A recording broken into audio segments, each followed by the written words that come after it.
been able to get some good shots. Some of the shots did not fall.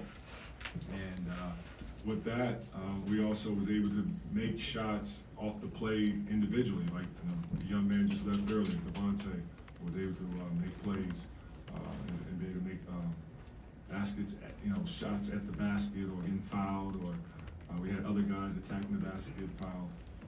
But overall, it doesn't have anything to do with that. I hear the right.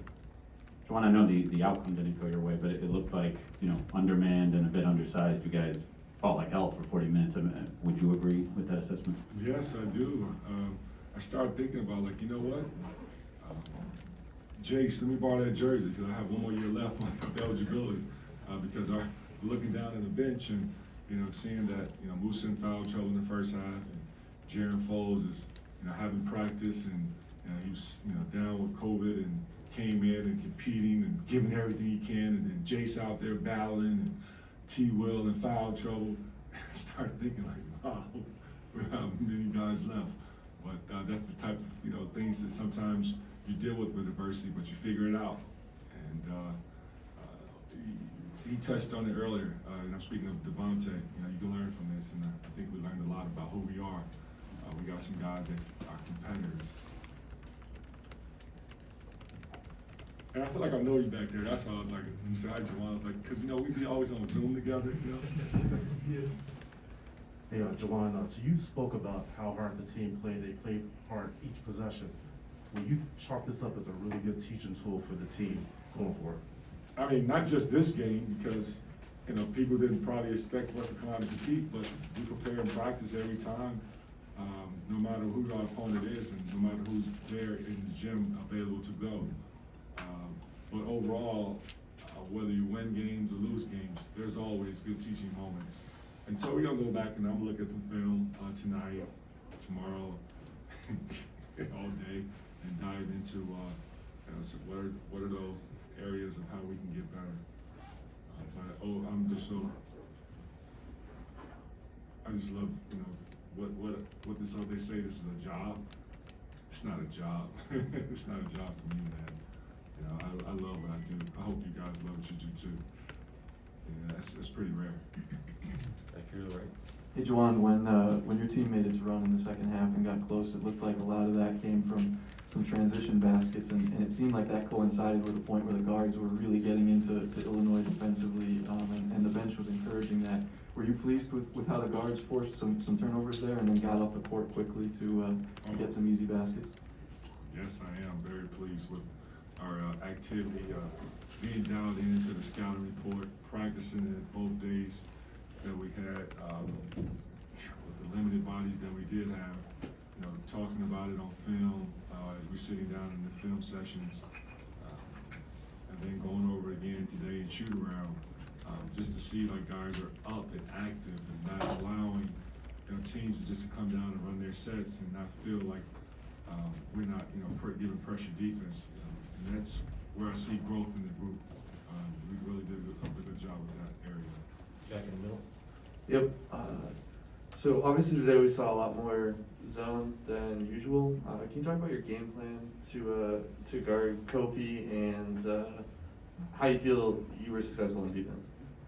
Actually, we only had like, I can count maybe 4 to 5 possessions where we guarded them in the zone, and every time that we did go zone, he scored. So I had to come out of that zone and I had to play a man-to-man. This Kofi, man, he is, like big fella say, he's big and he's good. He's not just big, he's a talent, and he's worked on his game. He does a really good job of finishing in the paint. It's tough when you have a young man who's giving up 50 to 70 pounds and he's giving everything he can, and then you also bring in 2 other young men, and Jason's giving up 100 plus pounds. With Coffee, he's big, and our guys were competing, they fighting, and Coffee has done a really good job of becoming a really good finisher on that low block, and everything that he catches in the paint, he's going to make you work. If he doesn't make the shot, then he's really good at his second jump and getting that offensive rebound and going back up with it. Hear the right. Juwan, Jace, we haven't seen him much in games, but this is now 2 games in a row where he looked like comfortable out there and making, you know, a lot of smart, tough plays on both ends. I guess, yeah, can you speak to him just stepping in there without much game experience? Yeah, Jace is proven, and he's proven to show that to the coach and his teammates that he's dependable. And you look at the box score, and I'm like, wow, Jace has a plus minus, he's a 10. And his teammates, unfortunately, you know, they had minus, and one was 0. But, you know, it just goes to show you that young man he's crying out, let me and the staff know that he deserved to have more minutes. Because, you know, some people will say, well, you respect for a young man because he's the coach's son. That's always been a cliche, coach's son, you know, they should know how to play. But it's not always the case. He has his own path, and he's always been a football, basketball kind of guy.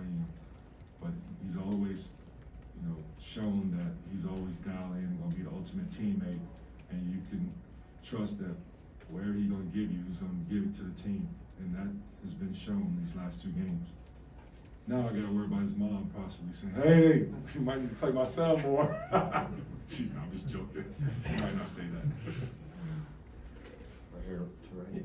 Yeah, Juwan, I know Johns and Dickinson were both out tonight, but can you clarify, were you able to have any semblance of normal practice leading up to the game through this week? And if so, you know, with that in mind, how did you go about installing the game plan that was relatively effective for most of that game tonight?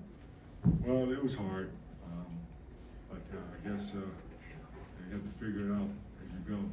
And been a part of situations before in the NBA level where we only had 8 guys available to go in the game, and sometimes when you only have 8 or 7 guys, you end up playing your best game because guys are so dialed in, knowing that, you know, we got to do it for each other, and that's the type of mindset it's been during the times when we've all been facing this for the last year. And let's take last year for example.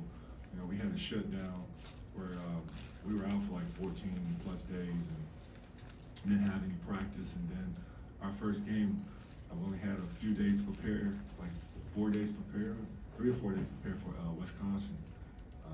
We learn it as we go, and this time around, we just wherever we had, we just say, hey, we can get them better, and we got to get them prepared. All right, thank you, Coach. Thank you. Guys, stay safe.